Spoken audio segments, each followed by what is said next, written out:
సహ పూర్వేషాం అపి గురుః కాలేన అనవచ్ఛేదాత్. ఈ మౌనమును గురువు అంటున్నాం మనం. జరా గురు శ్లోకాలు చదువుకుంటున్నప్పుడు మీ చేతనత్వాన్ని పూర్తిగా ఈ అనంత శాంత స్థితిలో లయం చేయటానికి ప్రయత్నం చేయండి. గురు బ్రహ్మ గురు విష్ణు గురు దేవో మహేశ్వర గురు సాక్షాత్ పరబ్రహ్మ తస్మై శ్రీ గురవే నమః. అఖండమండలాకారం వ్యాప్తం యేన చరాచరం యత్పదం దర్శితం యేన తస్మై శ్రీ గురవే నమః.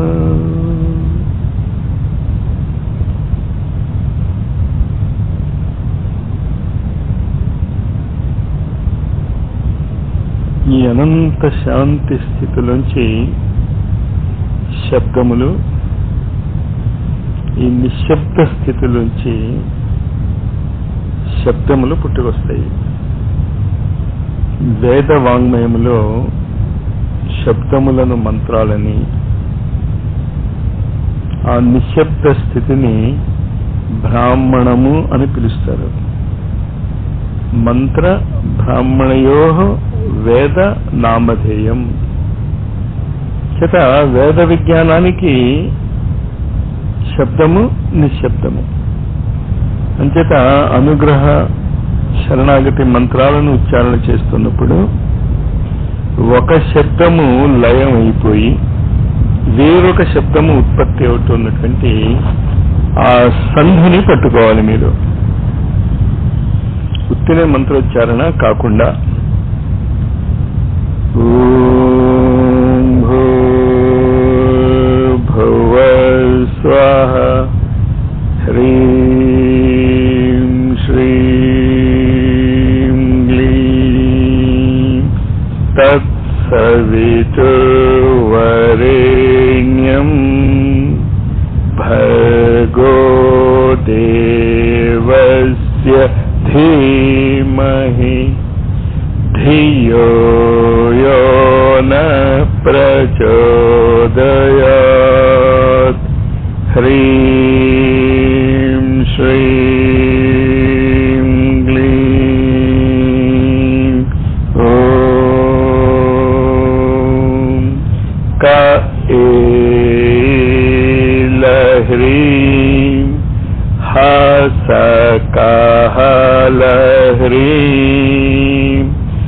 సకలహ్రీం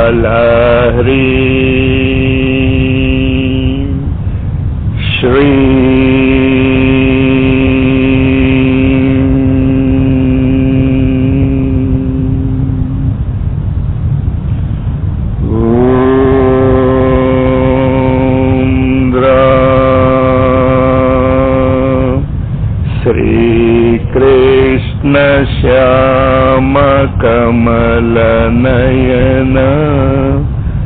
దత్తాత్రేయాయ శరణం మమ.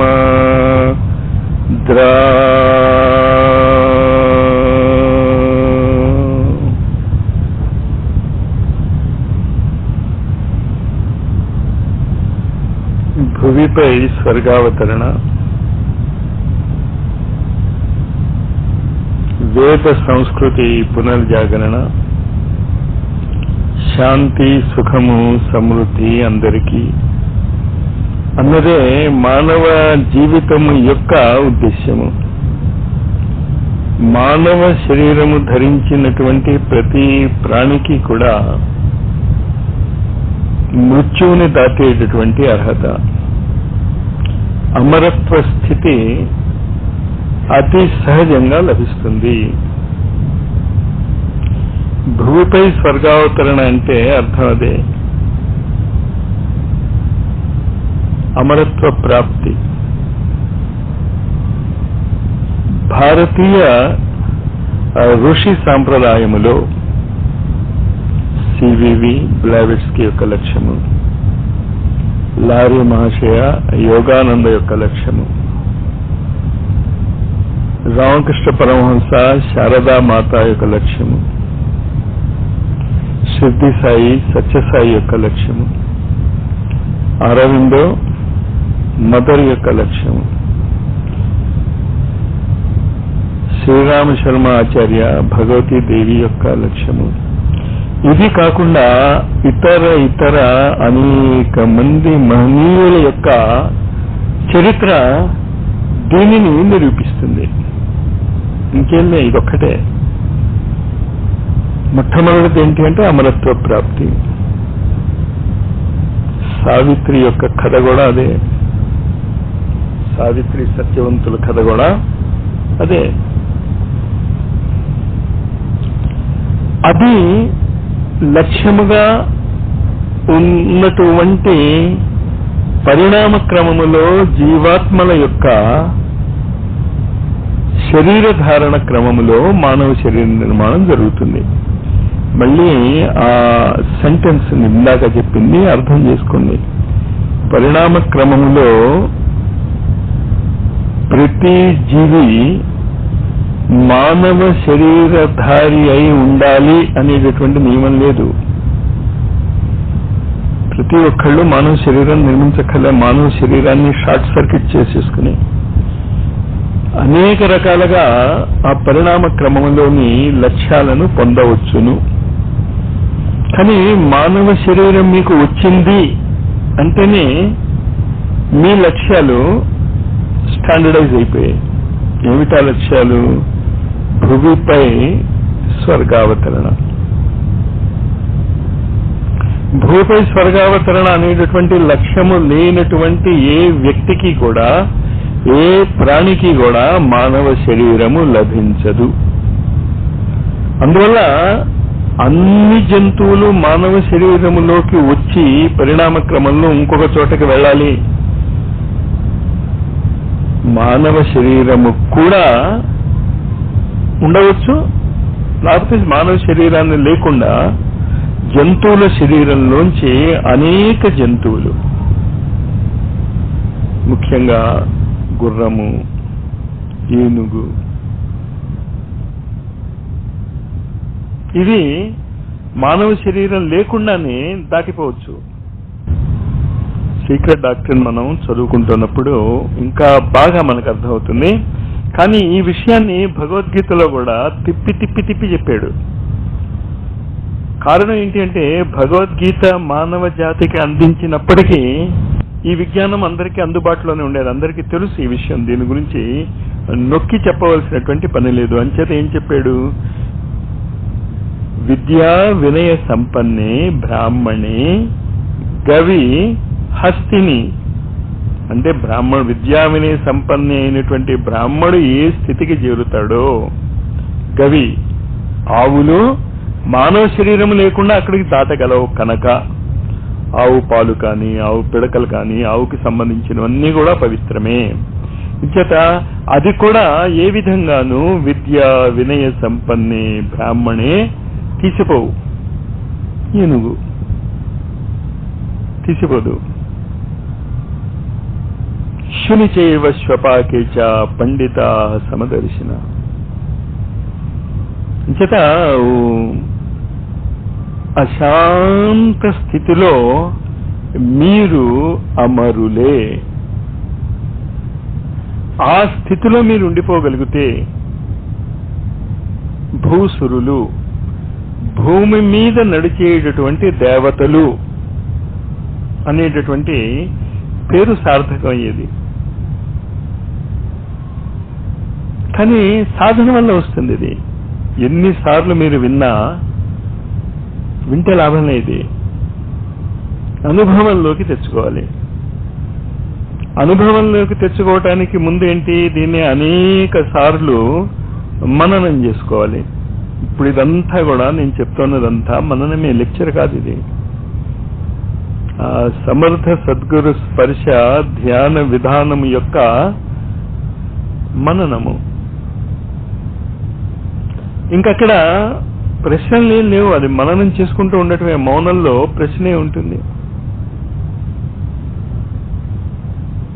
సహ పూర్వే,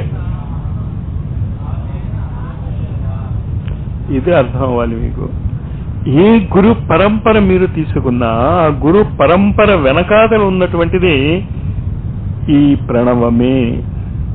ఓమిచ్చేకాక్షరం బ్రహ్మ వ్యాహరన్ మా మనుస్మరన్. కానీ అందరికీ తెలుసు, ఓం ఆవిడికి తెలీదు. ఉపయోగించుకోవడం చేత కావాలి. చాలాసార్లు చెప్పాను నేను మీకు, బ్లేడ్ చిన్న కుర్రాడి చేతిలో ఉంటే మనం బెంగ పెట్టేసుకుంటాం. ఏం చేస్తాం, పరిగెట్టుకుని వాడిని ఎలాగో అలా నచ్చజెప్పి వాడి చేతిలోంచి ఆ బ్లేడ్ని తీసేస్తాం. డాక్టర్ చేతిలో బ్లేడ్ ఉంటే చాలా ధైర్యం మనకి. బ్రెయిన్ సర్జన్ చేతిలో ఉంటే చాలా ధైర్యం మనకి. బ్లేడ్ అదే, ఓంకారం అదే. చిన్నపిల్లల చేతిలో ఓంకారంలా ఉంది కనుక గురువులు బాబును ఓంకారాన్ని ముట్టుకోవద్దు. ఎందుకు ముట్టుకోవద్దు? ఓంకారాన్ని నువ్వు ఉచ్చారించడం మాత్రం నీకేదో అయిపోతుందని కాదు.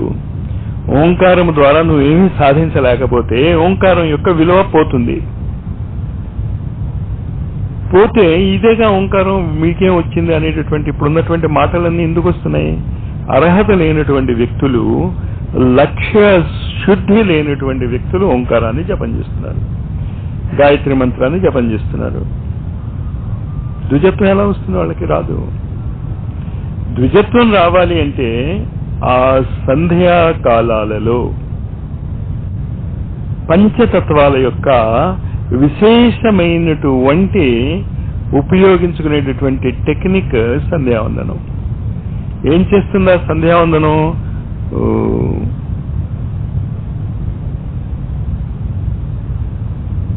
ఆ మౌన స్థితి, ఆ మౌన స్థితికి తీసుకువెళ్ళటానికి చేసేటటువంటి ఒక రహస్యాత్మకమైన టెక్నిక్ సంధ్యావందనం. ఇంకో దానికి ఆ టెక్నిక్ లేదు. అది తప్ప ఇంకో దారి లేదు ద్విజత్వం పొందటానికి. ద్విజత్వం అంటే భూసురత్వం. భూసురత్వం అంటే భూమి మీద దేవతల్లా జీవించడం, అంటే భూమిని స్వర్గముగా మార్చడం. మానవ జీవితం యొక్క ఏకైక లక్ష్యము అదే. అది చేయనటువంటి వాడు జంతువే. ఎట్టి పరిస్థితుల్లోనూ వాడు జంతువే, ఎంత మహానుభావుడైనా. మీరు ఏదైనా సంపాదించేసుకోండి భూమి మీద, మీరు ఏదైనా చేసేసుకోండి, ఆఖరికి యుఎన్ఓ యొక్క సెక్రటరీ జనరల్ అయిపోండి, మీరు ప్రకృతి దృష్టిలో మీరు ఫెయిల్యూర్స్, ఎందుకు పనికిరాని వాళ్ళు మీరు. మానవ జీవితం యొక్క ఉద్దేశం ఇంతే. భూసురులుగా మీరు మారాలి, మృత్యువుని మీరు దాటగలగాలి. మృత్యువుని దాటటమే కాదు, మీ దగ్గరికి వచ్చిన వాళ్ళని కూడా మృత్యువుని దాటించేటటువంటి శక్తి మీకు ఉండాలి. వెలుతురుంటే మీ దగ్గరికి ఎవడొస్తే వాడికి వెలుతురు చూపించగలరు మీరు. మీరు కనుక ఆ మృత్యువుని దాటగలిగితే వ్యాధులుండవు, కష్టాలు ఉండవు, దుఃఖాలు ఉండవు. ఇంచట స్వర్గంలో కామధేనువు, కల్పవృక్షము, పరుశువేది అనేవి ఉంటాయి. అవి స్వర్గంలో ఉండేటటువంటి చాలా చాలా న్యాచురల్ ప్రోడక్ట్స్. అవి లేకపోతే స్వర్గమే లేదు. కల్పవృక్షం లేని స్వర్గం, కామధేనువు లేనటువంటి స్వర్గం మనం ఊహించలేం కదా.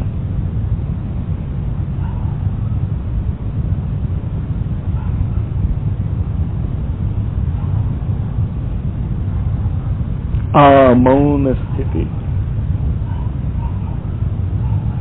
తత్ర స్థితౌ, మరి ఆ స్థితిని మీరు ప్రయత్నపూర్వకంగా నేర్చుకోవాలి. ఇంకొక దారి లేదు, ఇంకోటి అనవసరం. ఇదే కరెక్ట్. ఇది తప్ప మానవ జీవితానికి వేరొక లక్ష్యము లేదు అన్నదానికి మరి మన దగ్గర ఏవైనా కొటేషన్స్ ఉన్నాయా? ప్రతి మహావ్యక్తి జీవితము అదే నిరూపిస్తుంది. ఇది తప్ప మిగతా విషయాలలో ఎంత ఉచ్చ స్థితికి వెళ్ళిపోయినటువంటి వ్యక్తి అయినా వాడికి అండగా ఇలాంటి వాళ్ళే ఉంటారు. పురోహితుల రూపంలోనూ, మంత్రుల రూపంలోనూ, గురువుల రూపంలోనూ. అలెగ్జాండర్కి అరిస్టాటిల్ ఉండేవాడు, రాముడికి వశిష్ఠుడు, విశ్వామిత్రుడు, చంద్రగుప్తుడికి చాణక్యుడు, శివాజీ యొక్క శక్తికి కారణము సమర్థగురు. అంటే ఏంటి అర్థం ఇక్కడ? ఈ ఉదాహరణలు ఏం చెప్తున్నాయి మీకు? వాళ్ళని కూడా, వాళ్ళ గొప్పతనానికి కూడా కారకులు ఎవరు? ఈ గురువులే.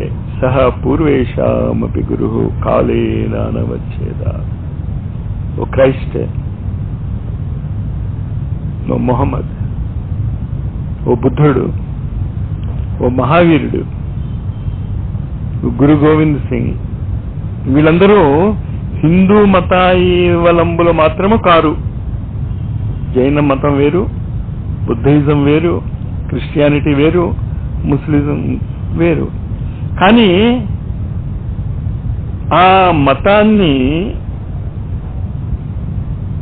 ఫాలో అవుతున్నటువంటి వాళ్ళ గురించి మనం మాట్లాడుకోం. ఎవరి గురించి మాట్లాడుకోవటం? క్రైస్ట్ గురించి మాట్లాడతాం. ఇవాళ 1999 అనే సంవత్సరం ఎవరి జీవిత ఆధారంగా లెక్క పెడుతున్నాం? క్రైస్ట్. ఏం గొప్పవాడు వాడు? మీరు ఏది గొప్పదనుకుంటున్నారో, ఈనాడు మానవ సమాజం ఏది గొప్పదనుకుంటున్నారో అది ఏదైనా ఉందా క్రైస్ట్కి? డబ్బులున్నాయా? ఆస్తులున్నాయా? కుటుంబం ఉందా? పోనీ పెద్దది, కొని పెద్ద రౌడీయా? చివరికి ఏమి సెలవు ఎక్కాడు. కానీ సెలవు ఎక్కించిన వాళ్ళు వీడి వల్ల అమరుడయ్యారు. ఫలానా వాడు క్రైస్తకి సెలవు ఎక్కించారు అని మనం చెప్పుకుంటాం. లేకపోతే అసలు వాళ్ళని చెప్పుకునే వాళ్ళమే కాదు. ఎందుకు ఇది చెప్పాను? ఆ మౌనము. Be still and know that you are God అన్నాడు క్రైస్ట్. నువ్వు శాంతంగా ఉండిపో, నీకే అర్థమవుతుంది నువ్వు భగవత్ స్వరూపుడివి అని. అది తప్ప అన్ని చేస్తాం మనం. కుదరదు. ఇక్కడ ఆ సత్యాన్ని అర్థం చేసుకున్నాం కనుక దాన్ని ఆచరణలో పెట్టుకుందాం మనం.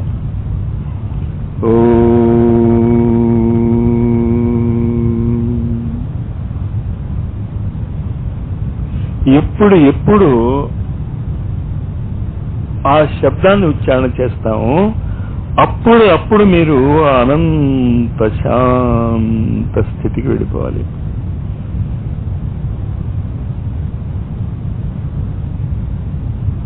ప్రాక్టీస్. ప్రయత్నిస్తే వస్తుంది. ఇది ప్రయత్నించాలి అనేది తెలుసుకోగలిగినటువంటి మనము ఖచ్చితంగా చాలా అదృష్టవంతులై. కానీ దీన్ని ప్రాక్టీస్ చేయకపోవటంలో చాలా దురదృష్టవంతులై.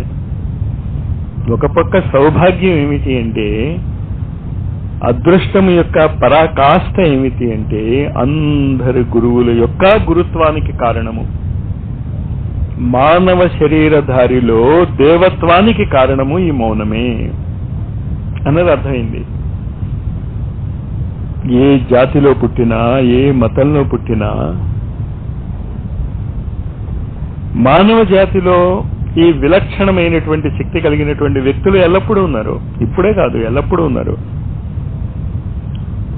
వీరికి ఆ గొప్పతనం ఎక్కడి నుంచి వచ్చింది? సహ పూర్వేషామపి గురువు కాలేన అనవచ్చేద.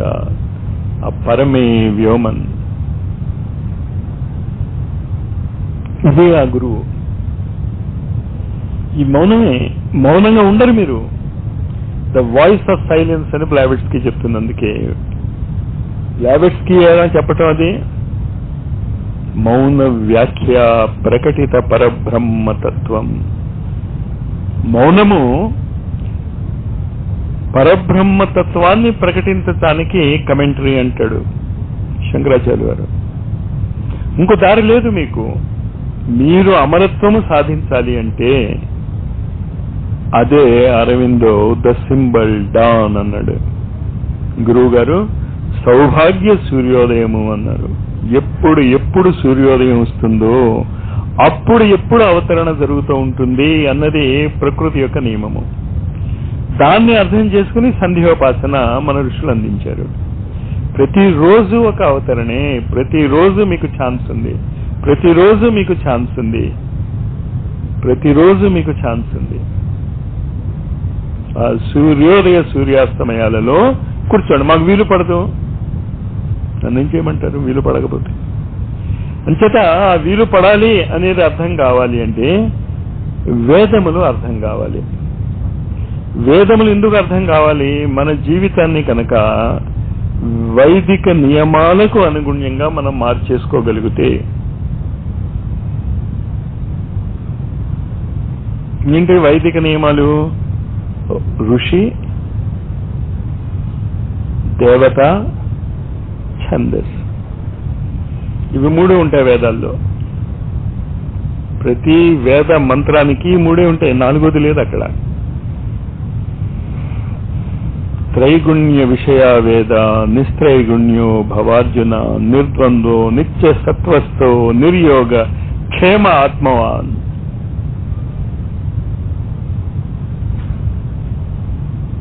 ఆ నిరంతరము ఆ బ్యాక్గ్రౌండ్, అనేక శాఖోపశాఖలు ఉన్న విశాలమైనటువంటి మర్రి చెట్టు యొక్క బేసిస్ ఎక్కడ ఉంటుంది?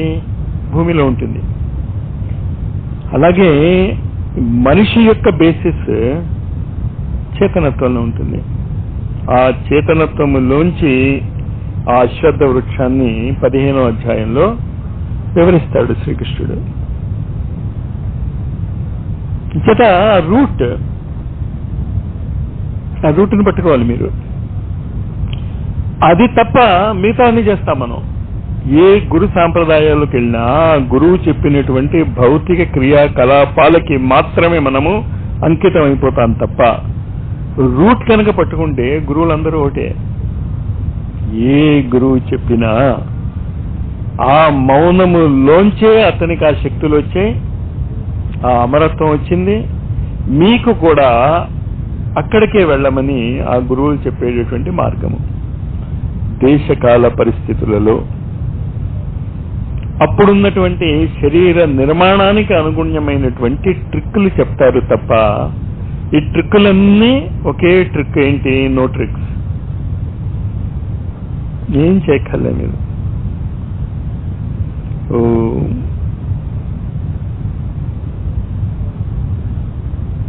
ఓం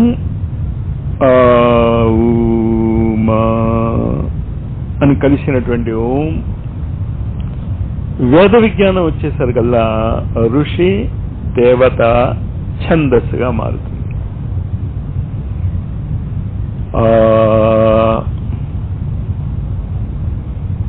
శరీరంలో నాలికను ఉపయోగించని శబ్దం అదొకటేనేమో.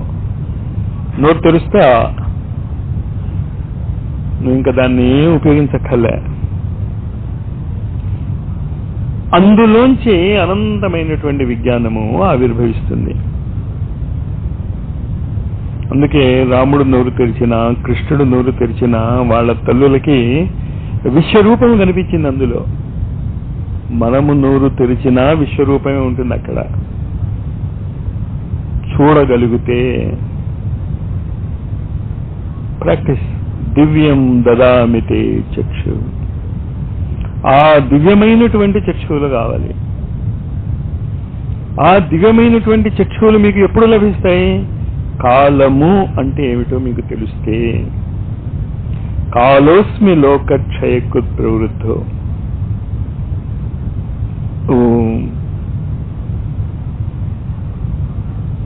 ఆ శాంత స్థితిలో ఉండి వినండి. మళ్ళీ బయటకు రాకండి. బయటకు వస్తే స్లిప్ అయిపోతారు మీరు. ఆ స్థితిలో ఉండు మాట్లాడటానికి నేను చేసే ప్రయత్నం లాగానే మీరు ఆ మౌన స్థితిలో ఉండి వినటానికి ప్రయత్నం చేయండి.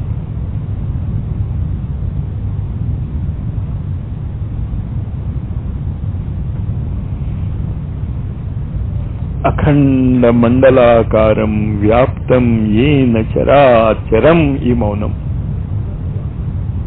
ఈ మౌనానికే ఆ విశేషణం చెప్పుకుంటాం మనం. అఖండ మండలాకారం వ్యాప్తం ఏన చరాచరం యత్ పదం దర్శితం ఏన తస్మై శ్రీ గురవే నమః. ఆ మౌనమే గురువు. అంత దగ్గరగా ఉన్నాడు ఆ గురువు. ఏముంది ఆ గురువు దగ్గరికి వెళ్ళటానికి మీరు ఏం చేయాలి? ఏం చేయగలరు? కానీ అక్కడ ఉండరు. అక్కడ నుంచి మళ్ళీ బయటకు వస్తారు. రాకండి బయటికి, అక్కడే ఉండిపోయి వినండి, అక్కడే ఉండిపోయి అర్థం చేసుకోవటానికి ప్రయత్నం చేయండి. ఈ 3 నెలల 8 రోజులలో పొద్దున్న సాయంత్రము కూడా ఇది అవగాహన చేసుకోండి. ధ్యానం మనం 15 నిమిషాలు చేసినా ఈ మాటలన్నీ కూడా ఆ స్థితిని వర్ణిస్తున్నాయి కనుక ఇది కూడా ధ్యానమే. ఆ స్థితి గురించే చెప్పుకుంటున్నాం మనం.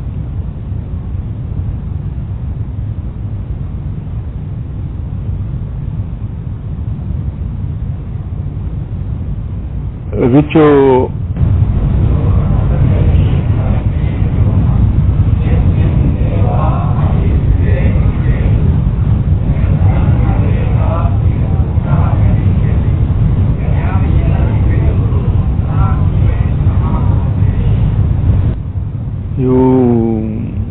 అశాంత స్థితి, పరమే వ్యోమన్ స్థితి.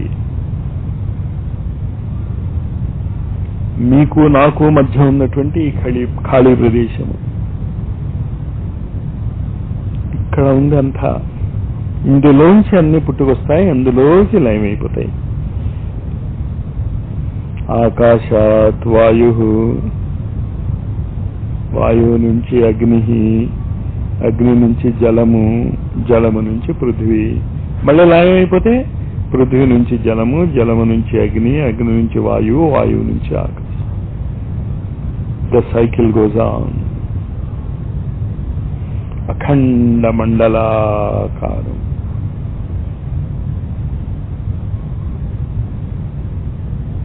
ఎక్కడికి పోవాలి మీరు? ఏ గురువు కావాలి మీకు? ఏం అక్కర్లేదు. కానీ ఈ అనుభూతి మీరు మిస్ అవుతే, నాకు గురువు దర్శనం కావటం లేదు, ఎదురుకుండా పెట్టుకునే దర్శనం కావటం లేదంటే ఏం చేస్తాడు గురువు? ఏం చేయగలడు ఆ గురువు మాత్రం? మీకు అర్థం కాకపోతే చూడవలసిన చోట చూడవలసిన విధానంలో చూడాలి. ఈ గురువు సహా పూర్వేషామపి గురువు కాలేన అనవచ్చేదా.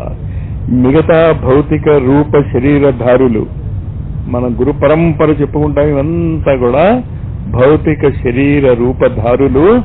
వాళ్ళు ఏ గురువు గురించి చెప్తున్నారు? సహా పూర్వేషామపి, గురువులందరికీ కూడా గురువు ఈ మహాశూన్యమే. గమనించు, ఆ మహాశూన్యములో అద్భుతమైనటువంటి నియమావళి ఉన్నది. చాలా అద్భుతమైనటువంటి నియమావళి ఉన్నది అన్నది మనకి తెలుస్తూనే ఉంది. పరమాణువులోని వ్యవస్థ, సౌర కుటుంబంలోని వ్యవస్థ, సప్తర్షి మండలములోని వ్యవస్థ, ధ్రువ నక్షత్రము ఏ మహాసౌర కుటుంబము చుట్టూ తిరుగుతున్నదో ఇవన్నీ కూడా వ్యవస్థీకృతమై ఉన్నాయి. ఒక సెకండ్ కంటి కిందన కూడా చాలా ఉన్నాయి.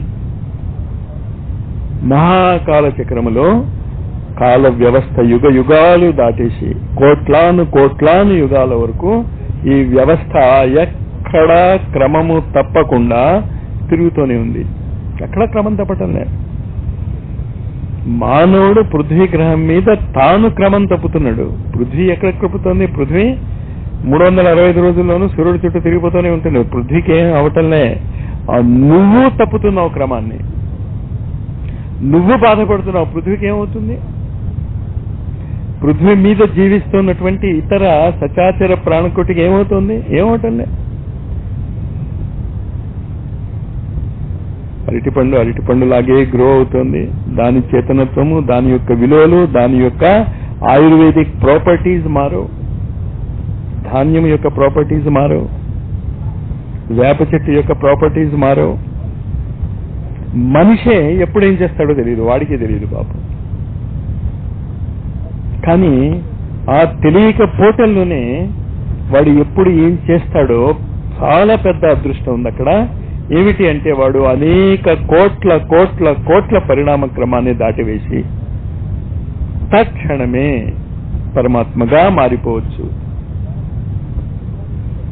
మిగతా ప్రాణులకి అదృష్టము లేదు, వాళ్ళకి మనలాగా బాధపడే దురదృష్టము లేదు. ఒక క్రమ పద్ధతిలో జరిగిపోతూ ఉంటుంది ఆ ప్రాణి యొక్క పరిణామ క్రమంలో.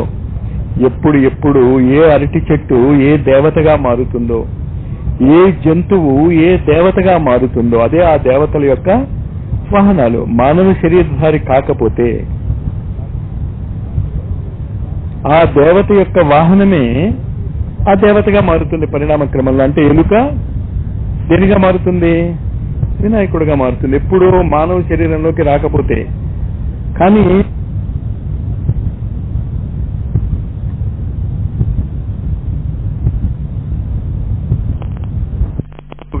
శివుడికి కానీ ఈ లలితాదేవికి కానీ నిష్కృతి లేదు. వాళ్ళకి ఏ బాధ్యతలు ఉన్నాయో ఆ బాధ్యతలను వాళ్ళు ఆ విధంగా నిర్వర్తించిందే తప్ప, సరే ఒకసారి నేను సీఎల్ పెట్టుకుంటాను, మెడికల్ లీవ్ పెట్టుకుంటాను, లేవు వాళ్ళకి. మనిషికి ఉన్నాయి, కానీ మనిషికి రాక్షసుడు అయ్యేటటువంటి, అంతే కదా, స్వాతంత్రం ఉన్న చోట పడిపోవటానికి కూడా స్కోప్ ఉంటుంది. పర్ఫెక్ట్ డిసిప్లిన్ ఉంది, నో గ్రోత్. అలాగే శృంఖలాబద్ధంగా ఒక స్టెప్ తర్వాత ఒక స్టెప్ మీరు గ్రో అవుతూ వెళ్ళిపోతారు. ఫ్రీడమ్ ఉంది, మీరు ఎదగవచ్చు, పడిపోనవచ్చు.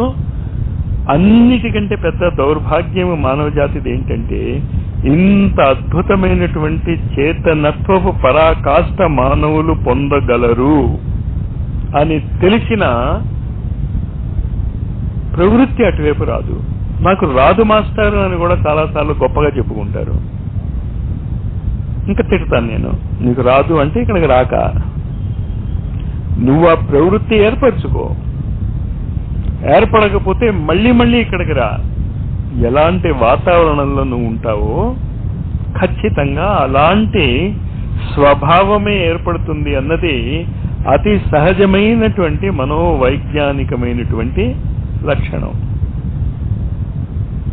నీ వాతావరణాన్ని బట్టి నువ్వు మారిపోతూ ఉంటావు. రా, విను, చెయ్యి. ఇంకో దారి లేదు, ఇంకో నిష్కృతి లేదు, ఇంకో షార్ట్ కట్ లేదు. కానీ ఇందులో ఏ గురువు యొక్క విధానము గొప్పది? ఆ ప్రశ్నే పరమ మూర్ఖత్వమైనటువంటి ప్రశ్న. పూర్వేషామపి గురువు, ఆ మౌనము.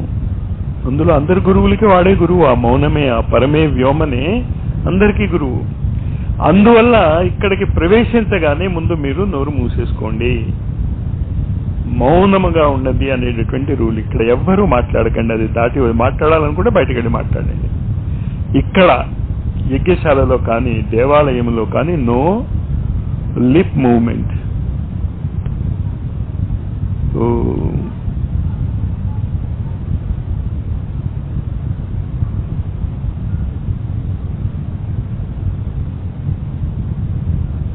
అశాంత స్థితి. ఆ శాంత స్థితి తస్య వాచకః ప్రణవః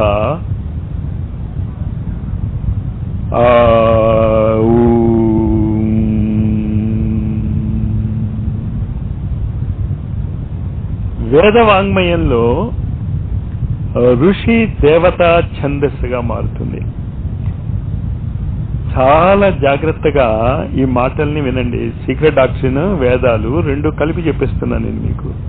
స్టెప్ బై స్టెప్ మళ్ళీ మళ్ళీ తిప్పి చెప్తున్నాను. ఇప్పుడే మీ బుర్రలోకి ఎక్కించేసుకోండి. కానీ ఎందుకు ఎక్కించుకోవాలి? యొక్క శక్తి తెలియటానికి.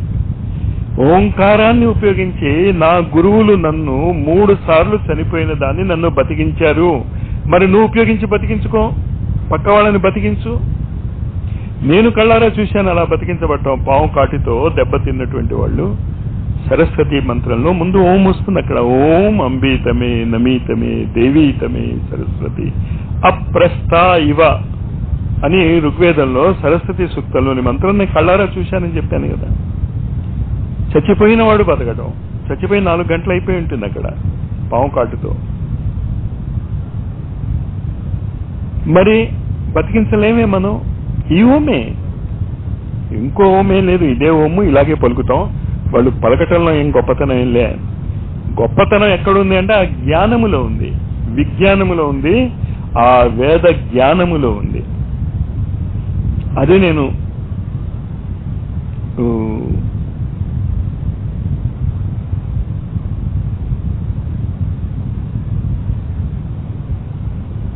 అశాంత స్థితి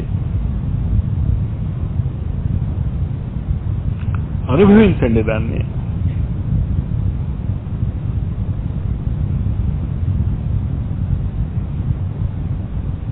స్పర్శ, అదే సమర్థ సద్గురు స్పర్శ అనేది ఆ శాంతం యొక్క స్పర్శ.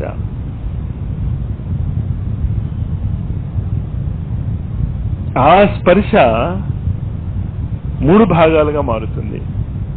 జ్ఞానము, జ్ఞేయము, జ్ఞాత. Subject, object, knowledge. Administrator, administration, administered. రాజు, ప్రజ, పరిపాలన. జ్ఞాత, జ్ఞానము, జ్ఞేయము. రకరకాలుగా చెప్పొచ్చు మీరు. ఏవి చెప్పినా ఒకటి నేను. జ్ఞాత, తెలుసుకుంటున్నటువంటి వాడు. ఇంతమంది మనం ఇక్కడ కూర్చున్నాం, ప్రతివాడు వాడికి వాడు జ్ఞాతయే. నేను ఇది వింటున్నాను, నాకు ఇది అర్థమవుతోంది, నాకు గాలి తగులుతోంది, నాకు గాలి తగలటం లేదు, నాకు కాళ్ళ కింద ఇసుక తగులుతోంది, నాకు కాళ్ళ కింద గుచ్చుకుంటోంది, సుఖంగా లేదు, ఆనందంగా ఉంది.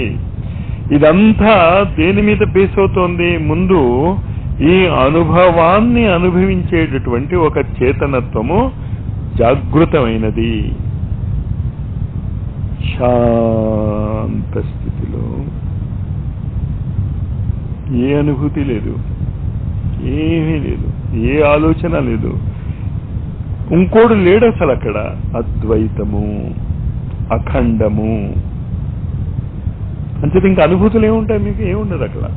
ఒక శాంత స్థితి. శివం శాంతం అద్వైతం చతుర్థం మన్యంతే స ఆత్మ. ఋగ్వేదం చెప్తుంది అదే ఆత్మ. శివం. అంతకంటే మీకు మంగళకరమైనటువంటి స్థితి లేదు. ఈ మౌనం ఉందే,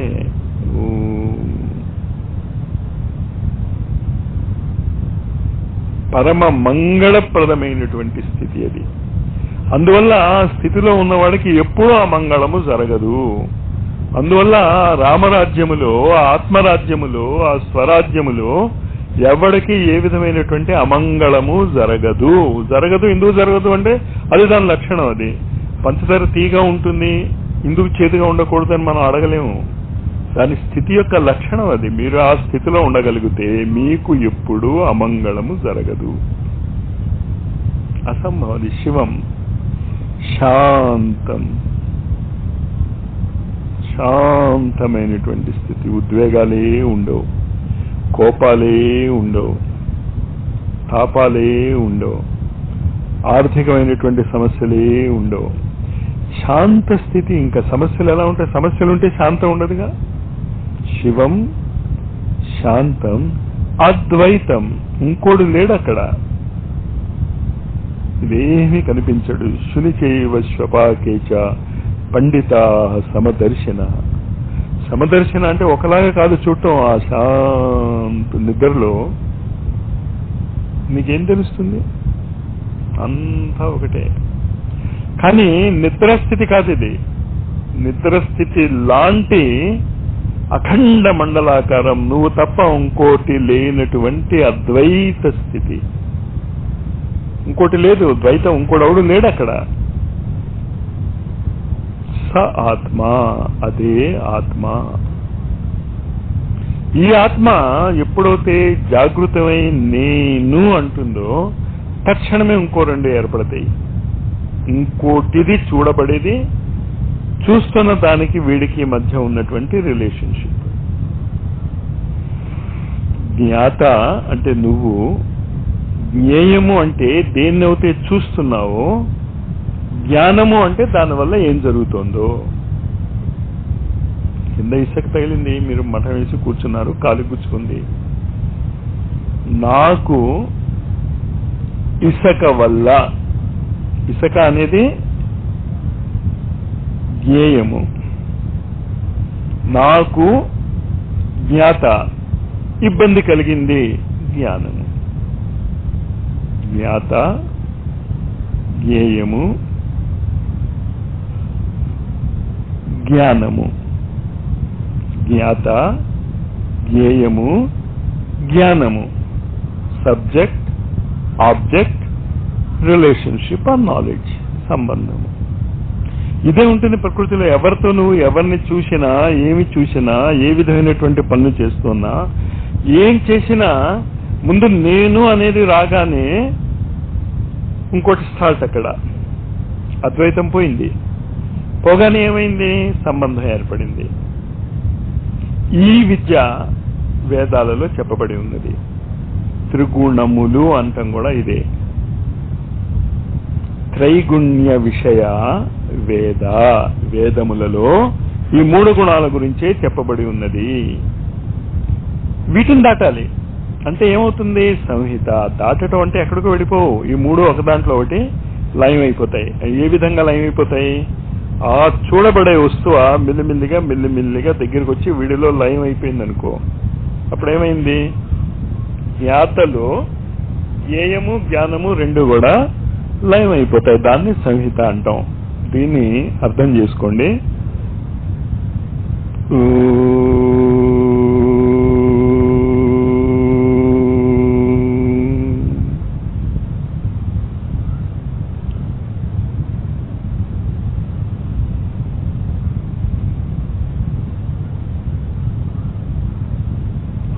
మౌనములోంచి చ్యుతులు కాకండి. అక్కడ ఉంటూనే అన్ని పనులు చేసుకోవచ్చు. యోగస్థః యతీనాం, ఆ స్థితికి రండి మీరు. ఆ మౌనము ఏదైతే ఈ సంపూర్ణ అఖండ మండలాకారమైనటువంటి సృష్టిని అనేక నియమాలతో ముందుకు నడుపుతుంది. ఈ కరెంట్, ఈ వాయువు, ఈ గాలి, ఈ పృథివీ, ఈ సూర్యుడు, ఈ చంద్రుడు, ఈ నక్షత్రాలు, ఇవంతా కూడా ఆ నియామక శక్తి ద్వారా నియమింపబడుతున్నారు. ఆ నియామక శక్తిని మిమ్మల్ని కూడా నడిపించనివ్వండి. యతీనాం బ్రహ్మ భవతి సారథి. అంతకంటే గొప్ప సారథ్యం మీకు దొరకదు. ఇంకో దారి కూడా లేదు. మీరు తప్పించుకోలేరు. వచ్చిన గొడవ అదే. తప్పించుకోగలిగితే తప్పించుకుంది. ఎక్కడ పోతారు మీరు? పృథ్వీని వదిలేసి ఎక్కడండి? ఎక్కడికి ఎగురుతారు? కానీ ఈ పృథ్వీ అతని యొక్క నియమావళి ప్రకారం నడుస్తున్నప్పుడు, దాని మీద ఉన్నటువంటి సచరాచరాలన్నీ కూడా ఆ నియమాల ప్రకారమే నడుస్తున్నప్పుడు, నువ్వు ఈ మానవ జాతి ఏమి చేయగలదు? ఏమీ చేయలేదు. ఏం చేయగలవు? నువ్వు దానికి లొంగిపోగలవు. లొంగిపోండి దానికి.